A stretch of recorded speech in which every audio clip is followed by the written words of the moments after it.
At 8:20 Tuesday morning, my wife Megan texted me an auto-debit form for $1,850 a month and wrote, "Sign this before lunch." She had already enrolled our 8-year-old son in a private school and listed me as payer.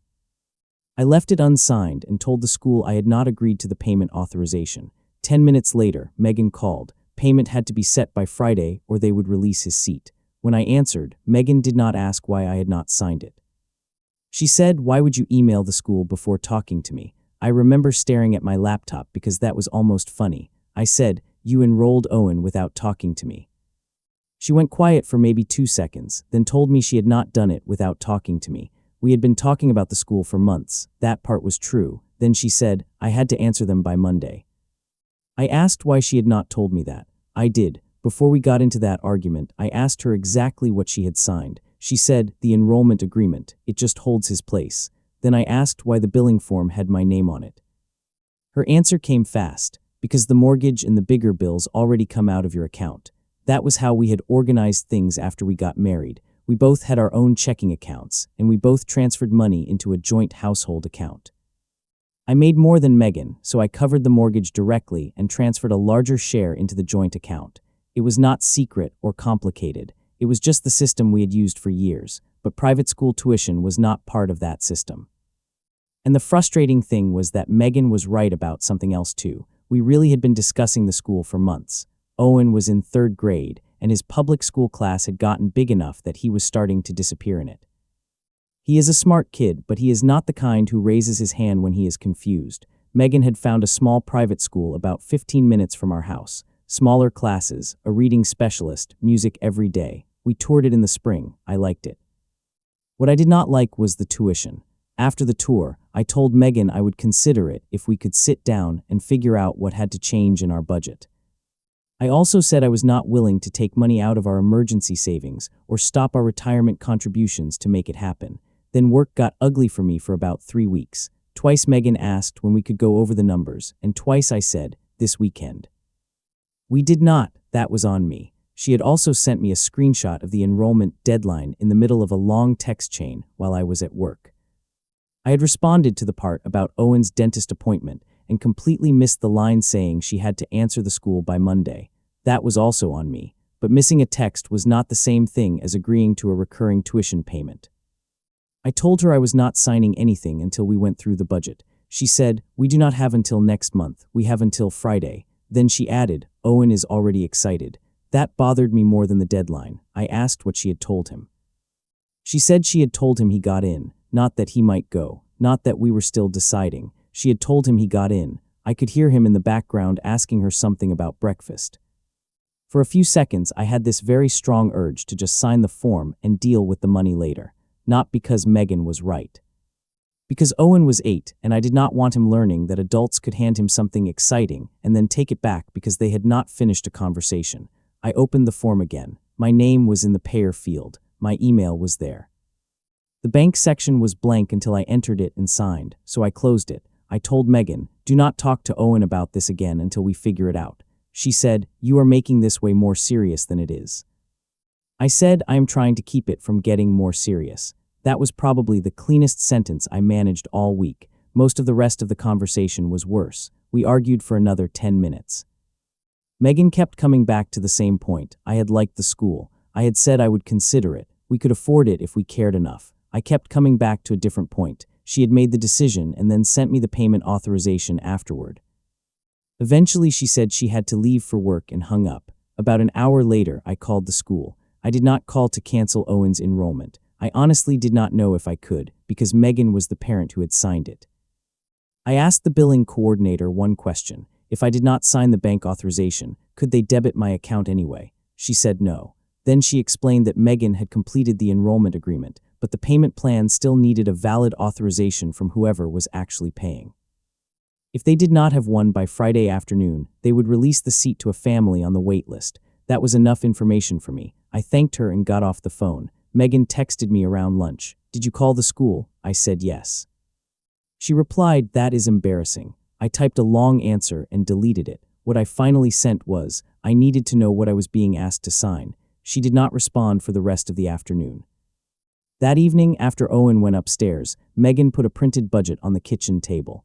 This was the first point where I thought we might actually have a useful conversation. She had highlighted things she thought we could cut, a vacation we had been saving for, some home repairs we had planned, a few subscriptions. She had also assumed my recent raise could mostly go toward tuition.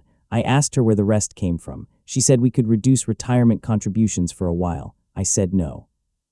She looked at me and said, "So a vacation matters more than his education." I hated that framing, and I told her so. The vacation was not sacred. The repairs were not sacred either. But she was taking every choice we had made together and treating it like loose money now that she had made a different choice by herself. She said, "I am trying to solve it." I said, after enrolling him. That started the argument again. At one point she told me I was punishing her because she moved faster than I did. I told her I was angry about that, yes, but I was also angry because she had written my name in the payer section before she knew I would pay. She said, "I knew you would." That was the part that stuck with me, not because it was cruel, it was worse in a quieter way. She genuinely believed that once Owen had a spot, once he knew about it, once the deadline was real, I would sign because saying no would feel awful. And she was right about one thing. It did feel awful. The next day her mother called me. Megan had apparently told her we were fighting about Owen's school. Her mom said she did not want to get in the middle of our finances, which was a strange way to begin a phone call about our finances. Then she said, "You both work hard. If there is one thing worth stretching for, it is a child." I said, "Maybe, but we have to decide what stretching means before somebody signs us up for it." She told me Megan had been worried about Owen for months. I knew that. She also said Megan had been carrying most of the school research because I was busy. That was true too. I did not have a great answer to that because I had been passive. I had let Megan do the tour, read the emails, compare class sizes, and keep track of the application. I was involved enough to have an opinion and not involved enough to share the work. I told her mother I should have been more involved. I still did not agree to the tuition. She sighed and said, "Then you two need to figure it out." For once, I agreed with her completely. That night, I told Megan I wanted to start over with the budget, but with one rule.